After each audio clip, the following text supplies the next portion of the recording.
రేవంత్ రెడ్డి గారి వరంగల్ జిల్లా పర్యటన సందర్భంగా ఈరోజు నన్ను నాతో పాటు అనేక మంది బీఆర్ఎస్ పార్టీ కార్యకర్తలను వరంగల్ జిల్లాలో హౌస్ అరెస్ట్ చేయడాన్ని, పోలీస్ స్టేషన్లలో ఉదయం నుండి అరెస్ట్ చేయడాన్ని మేము తీవ్రంగా ఖండిస్తున్నాం.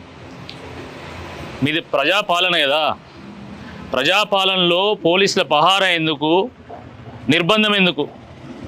ప్రజాప్రభుత్వం కదా, ప్రజాప్రభుత్వాన్ని బీరాలు పలుకుతున్నప్పుడు ప్రతిపక్ష పార్టీ నాయకుల మీద ఈ ఆంక్షలు ఎందుకు? ఇది చాలా దుర్మార్గం. ఇది కేవలము ముఖ్యమంత్రి గారి పర్యటన సందర్భంగా మేము నిర్మాణాత్మకంగా కొన్ని సూచనలు మాత్రమే చెప్పినాం. ఎక్కడ కూడా మేము ముఖ్యమంత్రి గారిని అడ్డుకుంటామని మేము చెప్పలే. 6 నెలలు కూడా కాలే, అప్పుడే ఇంత అభద్రతా భావం ఎందుకు? ఎందుకు ఈ నిర్బంధాలు, ఎందుకు ఈ ఆంక్షలు? దీనికి సమాధానం చెప్పాల్సిందిగా కోరుతా ఉన్నాం. ముఖ్యమంత్రి రేవంత్ రెడ్డి గారు తన పర్యటన సందర్భంగా మీరు ప్రైవేట్ హాస్పిటల్ ఓపెనింగ్ కంటే ముందు మీరు ఎంజిఎంని సందర్శించాలి. గత ప్రభుత్వం ప్రారంభించినటువంటి 24 అంతస్తుల మల్టీ సూపర్ స్పెషాలిటీ హాస్పిటల్ను సందర్శించి అక్కడ పనులను వేగవంతం చేయాలని చెప్పి మాత్రమే మేము సూచనలు చేసినాం. అంతే తప్ప ఎక్కడ కూడా మేము అడ్డుకుంటామని చెప్పలే. ప్రతిపక్ష పార్టీ నాయకులు సూచనలు చేసేంత వరకు పాపం ముఖ్యమంత్రి స్థాయిలో ఆయనకి ఎట్లా పర్యటన చేయాలో కూడా తెలియదు.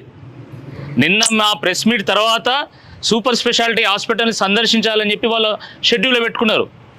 దానికి ఇబ్బంది ఏం లేదు. కానీ మరి ఎందుకు మమ్మల్ని హౌస్ అరెస్ట్ చేస్తున్నారు? మేము అడిగింది ఏంది? ఎంజిఎంని సందర్శించమన్నాం, సూపర్ స్పెషాలిటీ హాస్పిటల్ని సందర్శించమన్నాం.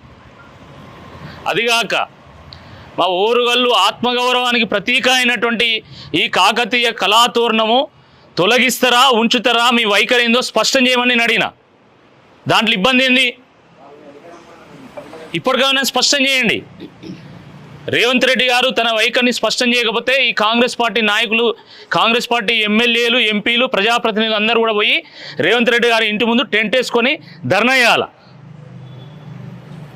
మీరు ముఖ్యమంత్రి గారిని ప్రశ్నించకపోతే ప్రజలే మీ ఇళ్ళ ముందుకు వచ్చి ధర్నా చేసేటువంటి ఒక పరిస్థితి వస్తుంది. కాబట్టి ఇప్పటికైనా మేల్కొనాల్సిందిగా ఈ సందర్భంగా మేము విజ్ఞప్తి చేస్తున్నాము.